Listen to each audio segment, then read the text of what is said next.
நீலகிரி தொகுதியில் திமுக சார்பில் sitting MP A. Raja, Bharatiya Janata சார்பில் மத்திய அமைச்சர் எல் முருகன், அதிமுக சார்பில் லோகேஷ் தமிழ்ச்செல்வன் போட்டியிடுகின்றனர். இவர்கள் மூவரிடையே கடும் போட்டி நிலவும் சூழலில் நீலகிரி தேர்தல் நடத்தும் அதிகாரியும் கலெக்டருமான அருணா திமுகவின் ஆராசாவுக்கு சாதகமாக செயல்படுகிறார் என்ற குற்றச்சாட்டு அதிர்ச்சி ஏற்படுத்தியுள்ளது.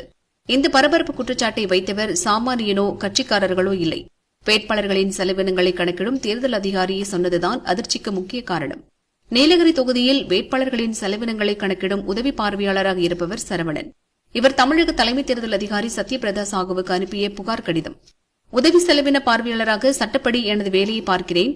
வேட்பாளர்கள் செய்யும் தேர்தல் செலவுகளை அக்கவுண்ட் டீம் உதவியுடன் கவனித்து பதிவு செய்து வருகிறேன்.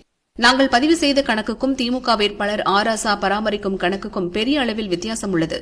இந்த நிலையில்தான் ராசாவுக்கு ஆதரவாக கணக்குகளை குறைத்து காட்டும்படி என்னை தேர்தல் நடத்தும் அதிகாரியும் கலெக்டருமான அருணா வற்புறுத்தி வருகிறார். கலெக்டரே ராசா கணக்கை தனிப்பட்ட முறையில் வந்து பார்க்கிறார். வேட்பாளரிடம் பேசி அவர் சொல்வதை செய்யச் சொல்கிறார். தனது பதவியை தவறாக பயன்படுத்துகிறார். முதல் நாளில் இருந்தே ராசாவின் செலவு கணக்கை குறைத்து காட்டும்படி வற்புறுத்தி வருகிறார். ஏப்ரல் 9ஆம் தேதி வேட்பாளர்கள் கணக்குகளுடன் முகாம் அலுவலகத்துக்கு வரச் சொன்னார். அங்கு சென்றதும் ராசாவின் அனைத்து கணக்கு விவரங்களையும் வலுக்கட்டாயமாக நகல் எடுத்துக் கொண்டார். பார்வையாளர் சொல்வதை கேட்கக்கூடாது, நான் சொல்வதைத்தான் கேட்க வேண்டும் என்று எச்சரித்தார். செலவு கணக்கால் ராசாவுக்கு பாதகமாக ஏதாவது நடந்தால் கொன்று விடுவேன் என்றும் என்னை மிரட்டினார். ராசாவின் கணக்குகளை குறைத்து காட்ட சீக்கிரம் வழியை கண்டுபிடிக்கும்படி எச்சரித்தார். ராசாவுக்கு சாதகமாக செயல்பட எல்லா வகையிலும் கலெக்டரால் நிர்பந்திக்கப்படுகிறேன்.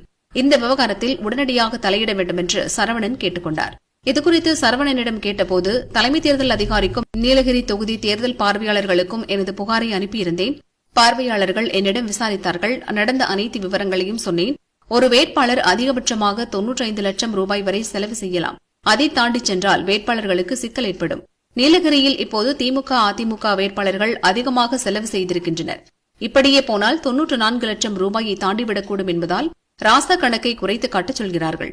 இப்படி சொல்ல தேர்தல் நடத்தும் அதிகாரிக்கு எந்த அதிகாரமும் கிடையாது.